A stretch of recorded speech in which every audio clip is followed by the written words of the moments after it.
In the winter of 1964, a Soviet intelligence officer stepped off a plane in Geneva and walked straight into one of the most bitter internal battles the CIA would ever fight.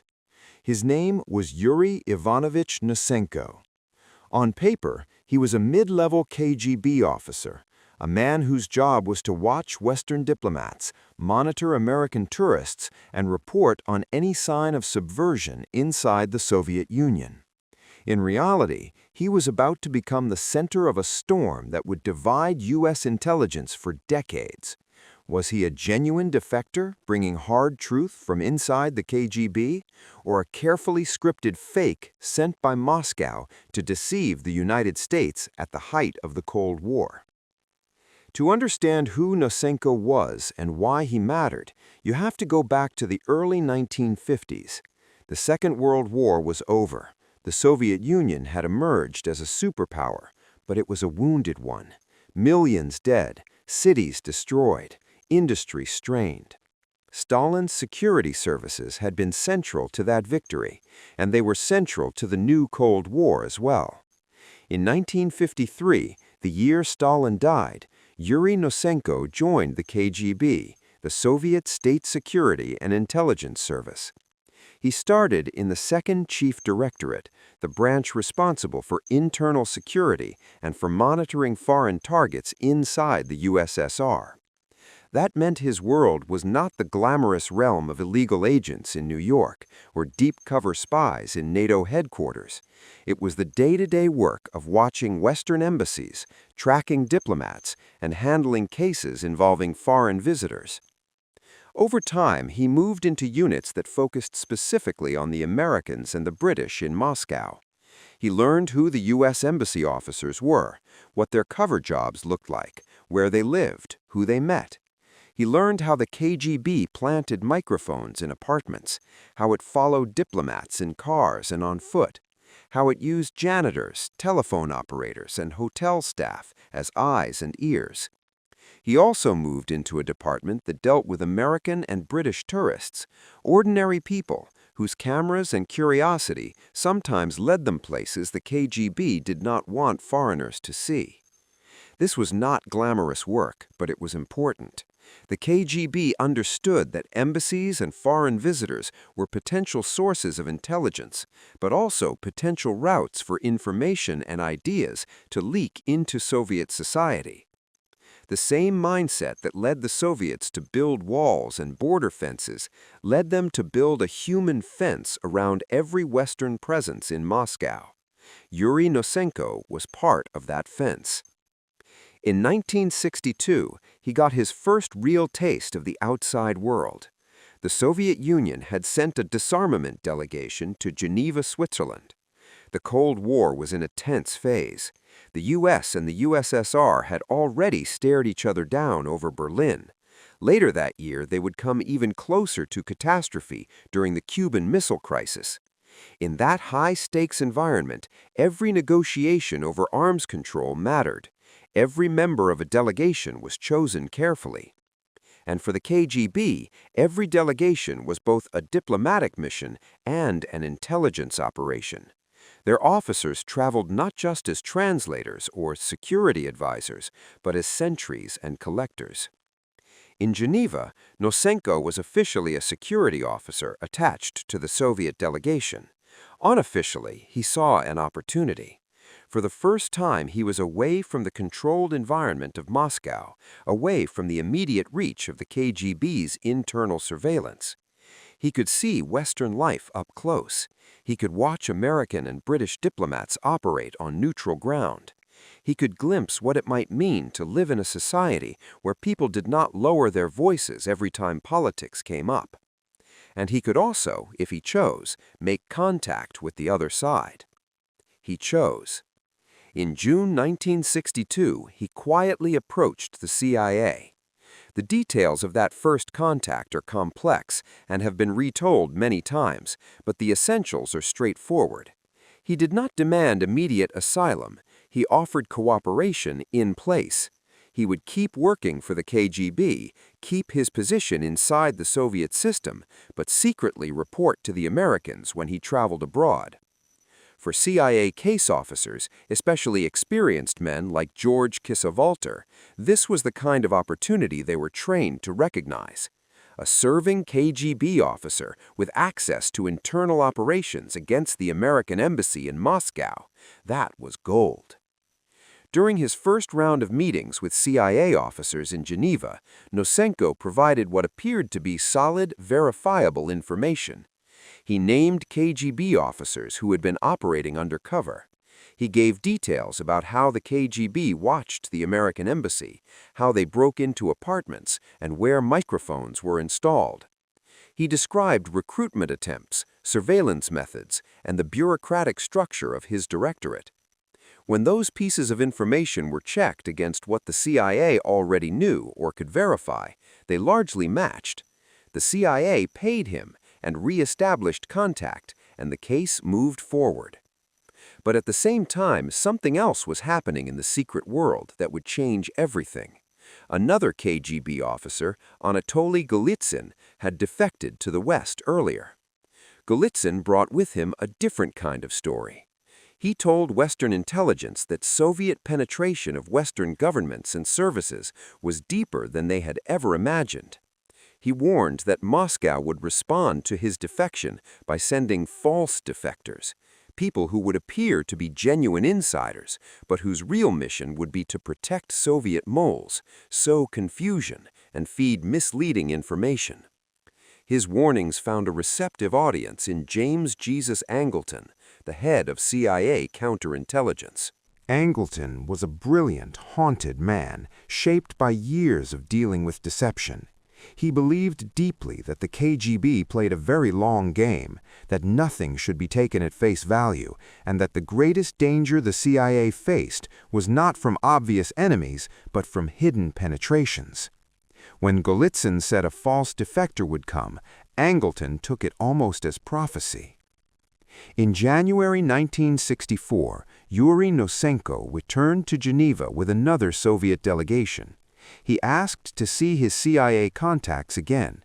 This time, he said, the situation was urgent. He claimed he had been recalled to Moscow. If he went back, he insisted, he would be arrested. He now wanted full defection right away. For some officers, this made sense. The Soviet leadership had undergone more changes. Khrushchev's position was never entirely secure. Internal investigations were always a danger for someone in the KGB. But for others, especially those influenced by Golitsyn's warning, the timing looked suspicious.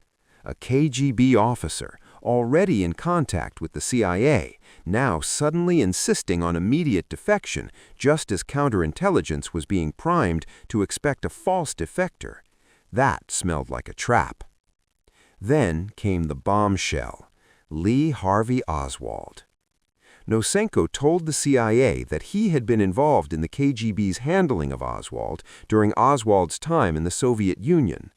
Oswald, a former U.S. Marine radar operator who had served at Atsugi Air Base in Japan, home to U-2 reconnaissance flights, had defected to the USSR in 1959, lived there for a time, then returned to the United States in 1962.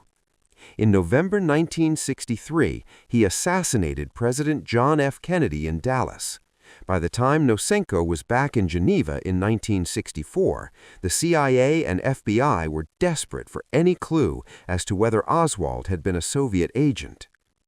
According to Nosenko, the answer was no. He said the KGB had looked at Oswald and decided he was unstable, unreliable, and intellectually unimpressive. They had not recruited him, they had not used him, they had not even bothered to debrief him deeply on his knowledge of U.S. military secrets. When he returned to the United States, the KGB essentially let him go. To many in the CIA, this was hard to believe. How could a disciplined service like the KGB have passed up a former U.S. Marine with radar experience at a secret base? How could they have ignored the intelligence value in him? To admit that they had, in fact, been that negligent would be an admission of failure. And how likely was it, in their minds, that a KGB officer would be allowed to admit that kind of failure?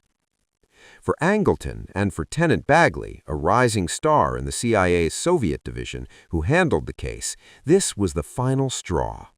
They already distrusted Nosenko's timeline and some details of his personal story. They had found inconsistencies in his account of his rank and responsibilities.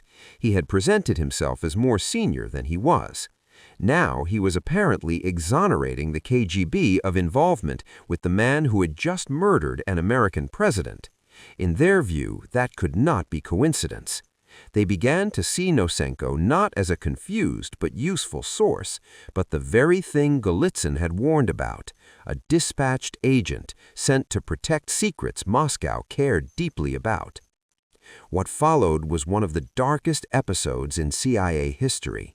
When Nosenko physically defected to the United States, he did not receive the treatment many defectors got, a quiet safe house, debriefings, a new identity. Instead, he was secretly imprisoned by the CIA for roughly 3 years. He was held in solitary confinement in a specially constructed cell. His food was controlled, his environment was controlled. He was subjected to countless interrogations and repeated polygraph tests as the agency tried to break him or catch him in lies. From the agency's perspective at the time, this was an extreme but necessary measure. If he was a KGB plant, letting him roam free inside the United States would be dangerous. If he was part of a larger deception, they needed to crack him open and expose it. But from the perspective of American values, and in hindsight, it looked less like careful vetting and more like a secret imprisonment of a man who had risked his life to come over. The FBI, watching from the side, drew different conclusions. They had their own sources inside the KGB, including informants like Alexei Kulak and the legendary Dmitry Polyakov. Their reading of those sources lined up better with the idea that Nosenko was genuine. They saw useful, corroborated bits of information in what he provided. They were inclined to believe that the CIA's Soviet division, and Angleton in particular, had become so suspicious that they were now seeing deception everywhere. This split, CIA's Soviet division leaning toward false defector, the FBI leaning toward genuine, became a chronic wound in American intelligence community. It undermined trust between agencies. It made joint operations harder. It illustrated how, even in a country with advanced technology, satellites in space, and powerful analytic capabilities, so much still came down to the credibility of one human being sitting in a room.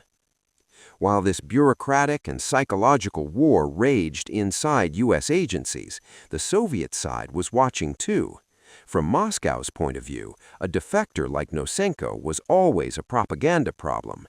They could not acknowledge publicly that he had defected voluntarily. They accused the United States of kidnapping him. They made sure that on their side of the Iron Curtain, his name became associated with treason. But they also knew something else. The more confusion they could sow on the American side, the better for them. The very fact that the CIA and FBI were arguing about him, that the CIA was tying itself in knots over whether he was genuine or not, was a kind of victory. For years, Nosenko lived in a twilight world. He was eventually released from his secret imprisonment, and by the early 1970s, the CIA leadership made a formal decision. He would be treated as a bona fide defector. That decision astounded James Angleton, who saw it as a betrayal of everything he believed about the Soviet threat. He continued to insist, until he was forced out of the CIA in 1974, that the monster plot of KGB deception was real, and that people like Nosenko were cogs in that machine. But the evidence was changing. Inside the CIA, younger officers and outside analysts began to go back over the record with a colder eye. They looked not only at the inconsistencies in Nosenko's story, the exaggerations, the confused dates, but also at the confirmations.